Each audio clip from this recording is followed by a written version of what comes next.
As mentioned earlier, South Africa's second quarter unemployment has risen to 25.6%. And joining us on the line now for some more insight into that is Michael Bagraim from Bagraim's Attorneys in Cape Town. Morning to you, Michael. Those numbers, the worst loss of jobs, 37,000 in 1 month, I think, since 2009. We're just not getting out of this pit, are we?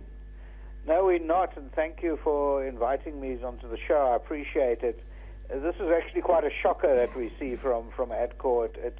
It's something that I got a shock, and I'm at the forefront of the dismissal market in that I'm a labor lawyer, and I know that the dismissals have picked up. But this is quite shocking to hear that we've shed almost 37,500 jobs during this month. They said it's the third worst performing.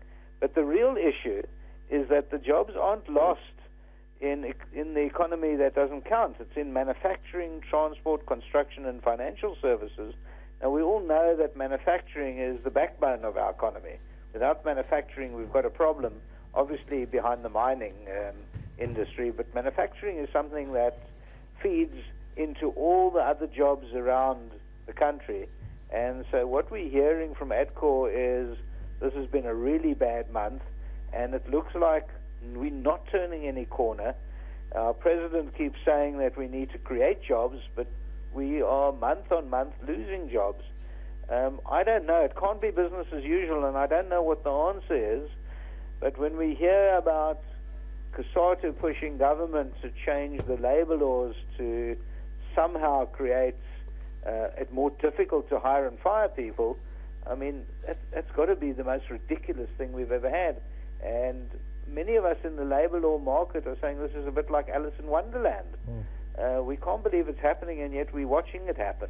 Well, they say madness is doing the same thing repeatedly and expecting a different result, and doing the same thing repeatedly and getting the same result, which is no growth. Another interesting thing that Lone Sharp from ADCOR mentioned is that 1 in 3 people, now I think that was the number, but a huge proportion of the labour population are employed by government, and that's the only place where there is growth in employment, which also is not good. Obviously, it's good for the people employed, but not good for economic growth.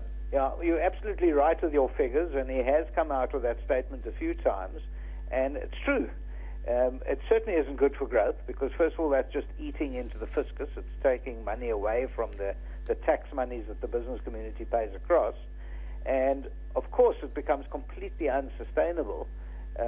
We're not creating, government doesn't create jobs other than, at the end of the day, try and get some people in employment. And I'm not sure why. I'm not sure why government is growing at this enormous rate. And, of course, it skews the figures. When the statisticians have a look at this and they say we've got X amount of people in employment, it's very easy just to say, well, we'll employ another 10,000 people in government.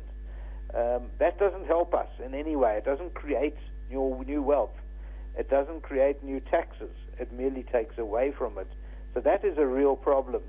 But that is compounded by government being told what to do by COSATU. And we see this at every turn. We're going to see this right up to May next year when we have the elections. Hopefully those elections will be a bit of a fallout so that we can, at the end of the day, see at least government saying, well, maybe COSATU is not leading us down the right path. Maybe the trade unions aren't on the same page as us. And to my mind, that's the real problem here. I think the government itself would like to see stimulus, would like to see job creation.